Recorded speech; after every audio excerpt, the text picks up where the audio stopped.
बीते शनिवार को एक झड़प में चोटिल होने के बाद उपचार के लिए अस्पताल में भर्ती कराए गए कांग्रेस प्रत्याशी सुशांत मिश्रा को रविवार को अस्पताल से छुट्टी दे दी गई। रविवार को अस्पताल से छुट्टी मिलने के बाद रिठाला विधानसभा से कांग्रेस प्रत्याशी सुशांत मिश्रा अपने कार्यालय पहुंचे, जहां उनके समर्थकों और कार्यकर्ताओं ने उनसे मुलाकात की। अस्पताल से छुट्टी मिलने के बाद कांग्रेस प्रत्याशी सुशांत मिश्रा ने शनिवार को हुई घटना के बारे में आप बीती सुनाई। उन्होंने बताया कि किस तरह से अपने आप को चुनाव आयोग का कर्मचारी बताकर उनके साथ झड़प की गई और उनसे बदतमीजी की गई। नतीजतन इस झड़प में सुशांत मिश्रा चोटिल हो गए। आइए सुनाते हैं आपको भी सुशांत मिश्रा ने इस बाबत और क्या कहा। लगभग दोपहर के समय हम अपनी परमिशन लेकर हम अपनी पद यात्रा कर रहे थे, तो अचानक से कोई अधिकारी के रूप में वहाँ पहुँचे।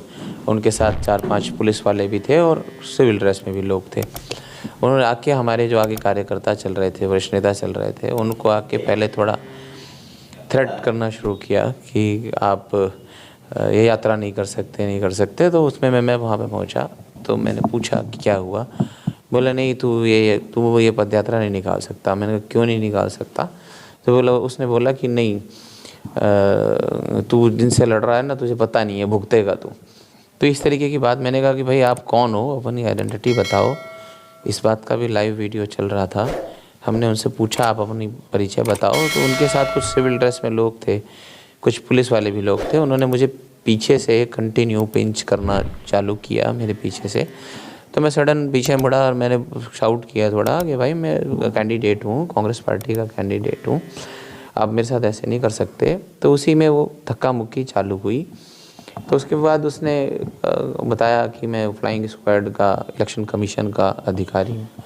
इतने में उन लोगों ने मुझे पुश किया। उसी दौरान बीच में धक्का मुक्की में तो मेरे हाथ में बोलते हुए माइक था, माइक मेरे चेहरे पे लगा, उससे मेरे ब्लीडिंग चालू हो गई, जिससे और भी कार्यकर्ताओं में रोष आया। मेरे साथ एक और भी कार्यकर्ता, महिला कार्यकर्ता था, उसका उनमें से किसी ने हाथ पकड़ के मरोड़ दिया। और उन्हीं अधिकारियों में से महिला कार्यकर्ता का, वो भी रात भर एडमिट रही हॉस्पिटल में। तो उसके बाद उसने बताया जब कि मैं फ्लाइंग स्क्वाड का अधिकारी हूँ, तो मैंने कहा कि इलेक्शन कमीशन जब होता है, मॉडल कोड ऑफ कंडक्ट लगा हुआ है, उसका पूर्ण रूप से उल्लंघन यहाँ पर हो रहा है। तो यहाँ पर जो है उसकी कार्रवाई कौन करेगा? फ्लाइंग स्क्वाड ही अधिकृत है उसके लिए। और आप 24 घंटे की ड्यूटी होती है इलेक्शन कमीशन की। आप मेरे साथ चलो, मैं आपको दिखाता हूँ कहाँ पे किस तरीके से छोटी छोटी झंडियाँ, जो कि अलाउड भी नहीं हैं लगाने के लिए, बीच में बिजली के तारों पे बंधी हुई हैं, बहुत सारी पूरी विधानसभा में। तो उसने बोला कि भाई मैं नहीं जाऊंगा कहीं पर भी। मैंने उसको फिर बोला कि भाई मैं तो कांग्रेस का कैंडिडेट हूँ, आप फ्लाइंग स्क्वाड के आप अधिकारी हो, हेड हो, आपका फ़र्ज़ बनता है आप चल के देखो। बोला नहीं, मैं कहीं नहीं जाऊँगा। उसने अपना, मेरे क्योंकि ब्लीडिंग हो गई थी और भी कार्यकर्ताओं के अंदर जोश था, और उसने अपना चेयर मंगवाई और चेयर लेके वहीं सड़क के ऊपर वो बैठ गया। वो बैठा तो मैंने भी प्रयास किया, मैं नीचे बैठ गया। नीचे बैठ के उनसे फिर हम बात करने की कोशिश करी कि आपको चल के सब जगह देखना चाहिए, आपको अपना काम करना चाहिए। तो उसके बाद भी वो नहीं चला। फिर सडन मैं उठा, तो क्योंकि मेरे चोट भी लगी और मैं उठ के खड़े होके बोल रहा था, इतने में मेरे को अनकॉन्शियस हो गया, मेरे को बेहोशी आ गई और मैं नीचे गिर गया। उसके बाद प्रशासन द्वारा क्या कुछ कार्रवाई की? कोई आपने शिकायत वगैरह की? प्रशासन में जब मैं ब्रह्म शक्ति हॉस्पिटल पहुंचा, तो वहाँ पे 100 नंबर की कंप्लेंट, जो कि प्रोसीजर है, एक ब्रह्म शक्ति हॉस्पिटल बड़ा हॉस्पिटल है, वहाँ से हुई। मेरी MLC वहाँ बनी। तो उन्होंने देखा कि BP मेरा बहुत शूट हो गया था, जबकि मैं कोई BP शुगर का पेशेंट नहीं हूँ। BP शूट हुआ था, शुगर हुई थी। उन्होंने ECG भी थोड़ा गड़बड़ आया उसमें मेरा। तो उन लोगों ने मुझे रात को एडमिट किया, ICU में एडमिट किया, और वहीं से कंप्लेंट भी हुई।